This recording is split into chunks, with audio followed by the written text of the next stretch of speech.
Welcome back, everyone. And looks like you've been hitting the books. Oh, yeah.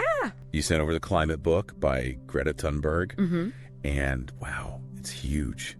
So many experts, so many different perspectives. Yeah, it's back. It's clear you really want to get past those surface level headlines and, really grasp how complex this issue is. It's not just about the facts, right? I mean, it's got all that hard science in there. Yeah. Then it weaves in stories from people who are living through this, dealing with climate change firsthand. That's what makes it so powerful. Yeah, it's like a climate science masterclass, but with a heart, Exactly.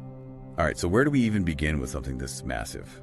I think the best place to start might be with, the book kind of sets it up well, too. Okay. By starting with the fundamental science of climate change. Right, like how climate works in the first place. Exactly. Okay, so, we hear all the time of rising temperatures, but remind me, what are the key details there? Yeah, it's easy to get lost in all the headlines, right? Right. So the book highlights the fact that global temperatures, on average, have already risen about 1.2 degrees Celsius since the pre-industrial age. Okay. And that might not sound like a lot. Yeah, 1.2 degrees. But the thing is, Yeah. the Earth's climate is incredibly sensitive. Right.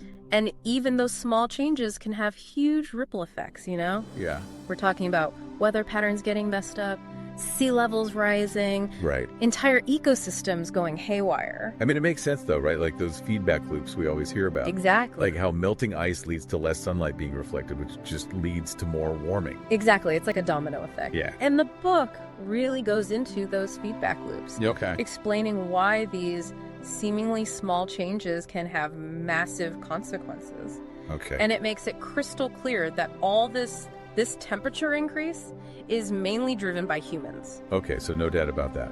No doubt. In fact, they cite the 2021 IPCC report, Right. which concludes that human influence is unequivocally warming the planet. Unequivocally. Yeah. That's pretty definitive. Yeah. So let's talk about the main culprit here then. Greenhouse gas emissions. All right, so break it down. We're talking about carbon dioxide, Okay. methane, Yeah. nitrous oxide, and also these things called fluorinated gases. All of these trap heat in the atmosphere. Yeah. And that leads to this gradual warming we're seeing. Okay, so we've got these greenhouse gases trapping heat. Right. We know human activity is the main driver. Right. But are some countries historically more responsible than others? That's a great point, and it's something the book brings up. Yeah. Some countries have contributed way more to those historical emissions than others. That makes sense. We're talking about hundreds of billions of tons of CO2 Yeah. released into the atmosphere since the Industrial Revolution. Right, like some countries industrialize a lot earlier Right. and have been using fossil fuels for much longer. Yeah. Yeah, exactly. So it's like they had a head start in this race. Yeah. In a bad way.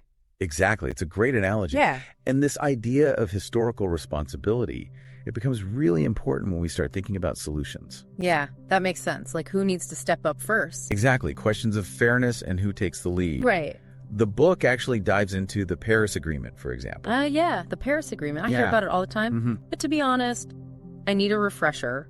What does it actually involve? Okay, so it's a big one. Yeah. In 2015, Okay. almost every country in the world, 195 to be exact, Wow. committed to this agreement. Mm-hmm.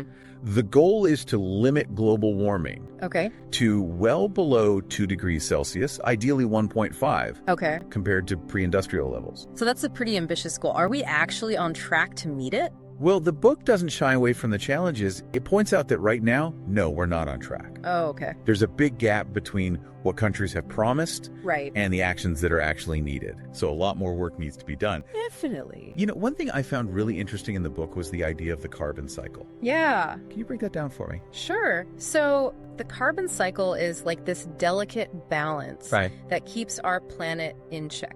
Okay. It's how carbon moves between the air, the oceans, the land, and all living things. Right. But what we're doing by Mhm. burning fossil fuels so much is we're disrupting that balance. We're pulling carbon from underground. Right. That's been stored for millions of years. Exactly. And injecting it into the atmosphere Okay. way faster than the natural system can handle.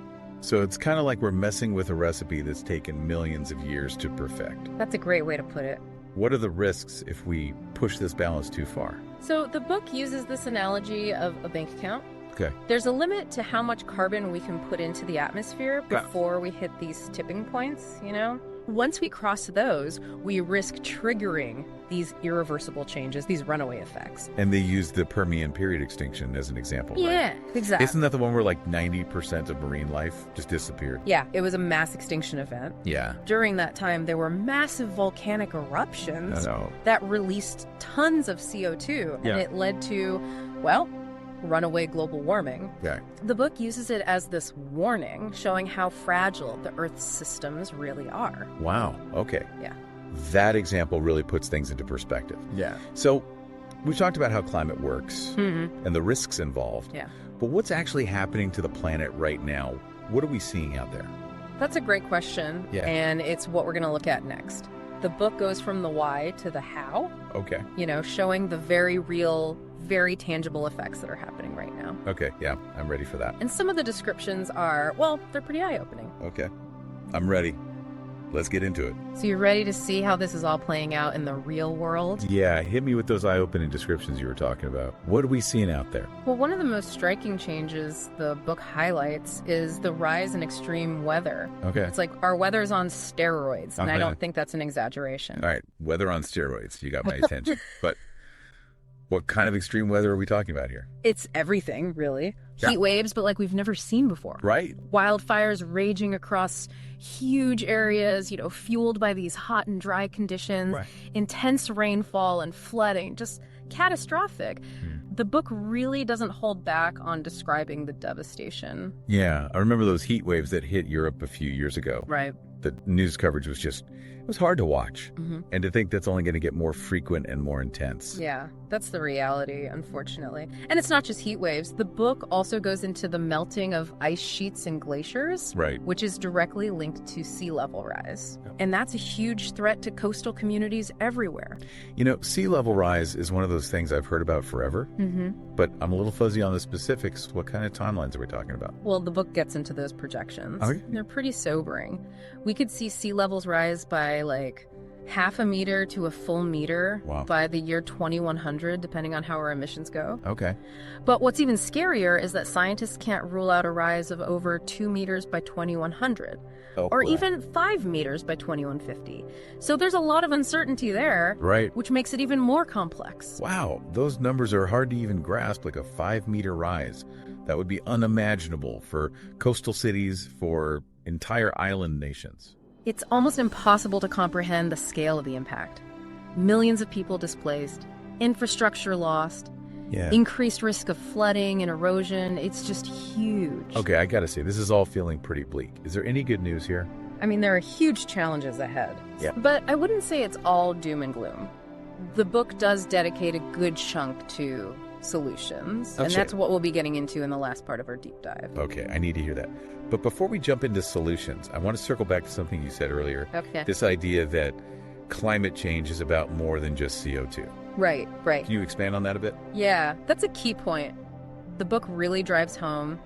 Climate change is just one symptom of a much bigger interconnected crisis, a sustainability crisis. Okay, so what other environmental challenges are we facing alongside climate change? What else is in this mess? Well, one that's impossible to ignore is plastic pollution. Right. The book talks about how it's everywhere, choking our oceans, filling up landfills, and even impacting the climate itself. That makes sense. I mean, we produce and consume so much plastic. We do. And it seems like we're just starting to understand the long-term consequences. Exactly. And then there's water scarcity. That's another huge challenge the book brings up. More and more strain on water resources. Okay. From both climate change and how we're using water. Right, and water scarcity is a global issue, right? Yeah. It's not just a problem in dry areas. Absolutely. It's a growing concern everywhere, especially with the rising global population. Okay.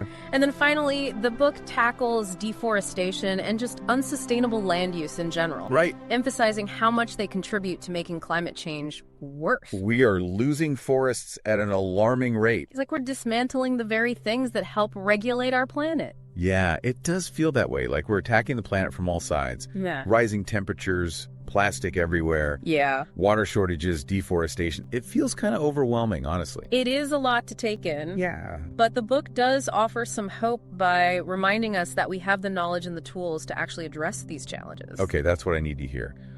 What can we actually do to turn things around? I'm ready for some action steps here.